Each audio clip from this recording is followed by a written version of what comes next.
Alright mga kabatang, yun, magandang hapon sa inyo lahat. Ang oras ngayon ay alas 3 na lang hapon. So yun mga kabatang, tayo ay magluluto ng merienda ngayong hapon. So yung napakasarap na meriendahin natin ay ang banana Q. So magluto tayo ng banana Q at gawa nga ng kadami dating hinog na saging. At yan nga po, at meron pa akong marang dito na panguha, marang. Inakuha pang marang dito. Yun, napakasarap ng marang na yan. Talagang sagana tayo sa pagkain dito sa probinsya. Yan, magluluto muna tayo ng banana Q. Yan, no? Lutong probinsya talaga yan. Walang gasol-gasol dito o talagang niluluto lang namin sa kahoy mga kabatang. Dahil ako meron nga din yung lutuan na talagang sa kahoy. So walang problema tayo sa kahoy. Doon ang kadami nating kahoy. Yung mga previous vlog natin, makikita nyo yung aking mga kahoy na aking sinisibak. So daming tambak tayong kahoy dyan sa likod bahay. Diyan sa ako ng mga pato. So yun, nagluluto nga tayo. Talagang napakatamis ng saging na ito. Talagang ito po ay nahinog lang sa puno. Sa puno, ihinog na bago ko hinarvest. Talagang dito sa Mindanao mga kabatang, napakadami saging. Ako nga may kaunting meron akong taniman ng saging ditong saba. Ayan, kaya sagana tayo sa saging ditong saba. So pagkakahapon ay walang problema sa merienda. Ang ginagawa namin dyan pag yung medyo hindi masinog ay ginagawa namin banana fries kagaya ng previous vlog natin mga kabatang. So yun, halo-halo lang tayo mga kabatang. Talagang napakatamis at bangkabango pagka niluluto mo sa kahoy. Talagang makakapaglaway pagka yung yung ganyang mga parang nagtutututong na. So, yung nakapit ng asukal sa kwan sa saging mga kabatang. Iyo, kitang-kita nyo naman ang buhay probinsya. Kitang-kita nyo naman ang lakas ng kahoy natin. Talagang kahoy lang ginagamit natin. So pakita ko sa inyo ang buhay ko dito sa probinsya. Dating OFW sa Taiwan, 12 years doon. Ngayon ay buhay probinsya. So yun, at mga kabatang dyan, yan. Ganito lang ang buhay sa probinsya. Yan. Dati-dati tayo sa abroad, iba ang ating trabaho. Ngayon dito sa probinsya naman tayo. Magsasaka naman tayo ngayon. At nag-harvest ng mga tinanim ng ating mga saging. At shoutout sa aking asawa dahil talaga siya nagtanim ng saging, tanim ng nyog, mga lupa dito na talagang nilagay niya, tinanim lahat niya ng mga saging, mga nyog talagang. Kaya yung mga previous vlog ko mga kabatang, panoorin nyo, talagang nag-harvest tayo. Isang araw tayo mag-harvest naman ng nyog. At inahantay lang namin kung malaki ba ang kilo ngayon sa nyog. Dahil sa Mindanao dito yung kilo ang nyog. Hindi ko lang kung magkano ang kilo. Yun nga po mga batang, iluto na ang ating saksalang na saging. Yan, pulang-pula, golden brown. Talagang usok ang kaldero talaga namang yan, magsasali pa po ulit tayo.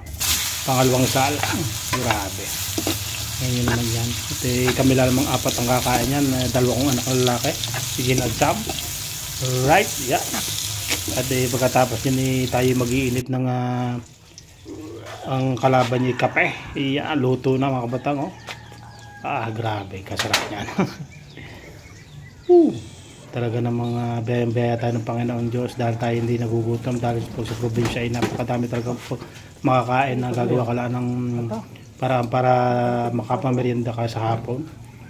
So yun mga kabatang, nakakita ko din ng pataw. Grabe, lumipad ang pataw. Siguro mahabang pakpak pero hindi amin yung pataw. Tingnan natin sa bubong yun. Siguro sa kapitbahay yan mga kabatang, lumipad na. Kasi yung mga pato ko talagang putol-putol ang pakpak niya, hindi makakalipad. Pero sa kapitbahay siguro naming pato yan. Hindi makita. Hindi maabot, nasa bubong kasi yan mga kabatang. Talagang yung pataw mga kabatang, pag hindi mo pinutol yung pakpak, lilipad talaga yan. Talagang mataas lumipad yan. Talagang haba din ang pagwis niyan. Talagang lilipad yung mga pataw. Right.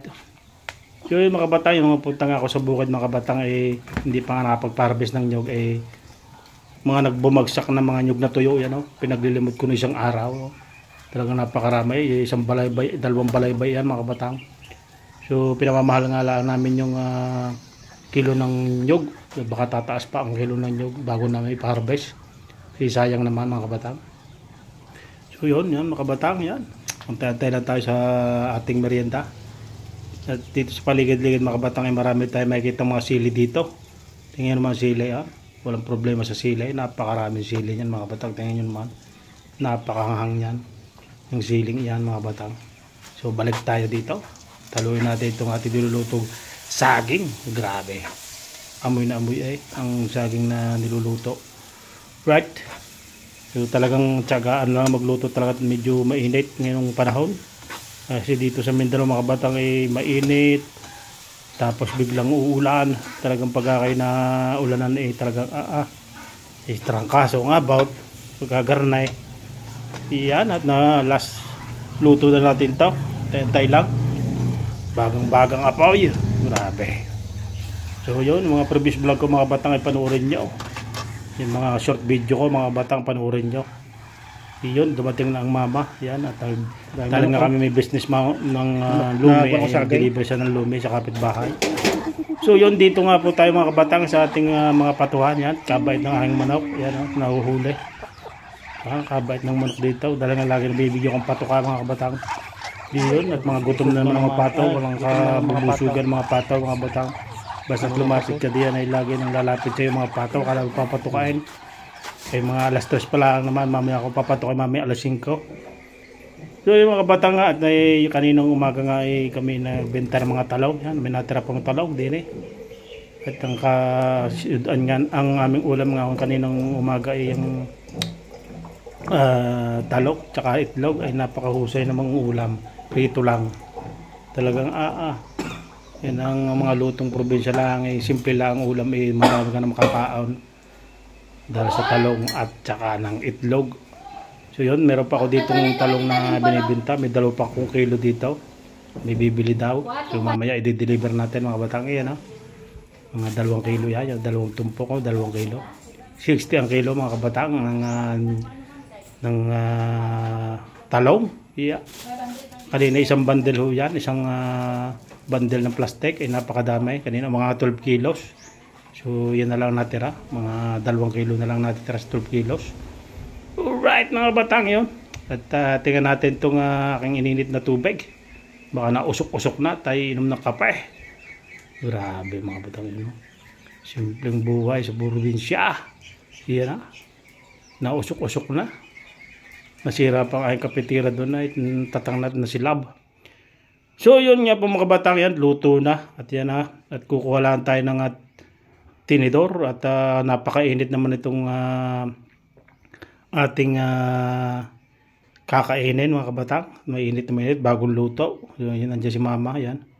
Tigil sa aming kape. Yan, ang kape ko ay yan, order pa namin sa PC. Personal collection. Talagang ang kape yan ay 7-in-1. Ang kinakape ko po ngayon mga yung mga 7-in-1 na mga ginseng, tungkat ale, marami, basta 7. Hindi ko alam kung basta maganda sa katawan mga kabatang yan. Yung ininom kong kapeng yan, hindi purong kape, may kasamang herbal yan mga kabatang yung kape natin. So yun, unang kagat sa sagay, napakasarap, napakatamis. Kakunti lang asukal ang binutang ko, ang inilagay ko diyan mga kabatang. So iyan, merienda po tayo mga kabatang, merienda. Iyan talagang sa probinsya mga kabatang wala ka problema merienda. Yun yun, pinag-usapan namin yung mga batang yung saging, kasi kanina nagbenta ko ng saging kanina, may natirang mga 12 kilos nabili na, kasi 3 buwig yung aking inharvest ng isang araw. So ngayon naubos na. Ayan yung niluto ko ngayon ay natira, kaya hindi ko na ibenta, kaya niluto na lang natin at merienda mga kabatang. So yun, manood po kayo ng ating mga vlog sa araw-araw, o yung mga previous vlog ko dyan mga batang, yun, mga short video. So yun, at makikita yung mga gawain ko dito sa probinsya mga batang. Sana kayo huwag magsawang manood ng aking mga vlog sa araw-araw o sa next day. Ay tingnan natin kung ano mga i-vlog natin. Talagang yung mga i-vlog ko lang dito mga batang, kung ano mga ginagawa ko dito sa bahay. Kung masipag-sipag ako mag-vlog, di yan na lang binablog natin. So, voice record tayo. Dahil hindi na tayo makapagsalita pagka nagluluto, kaya voice record na lang. Tingnan ng mga upong probinsya, yung mga taas ng paa. You're right. Salamat marami mga kabatang. Goodbye.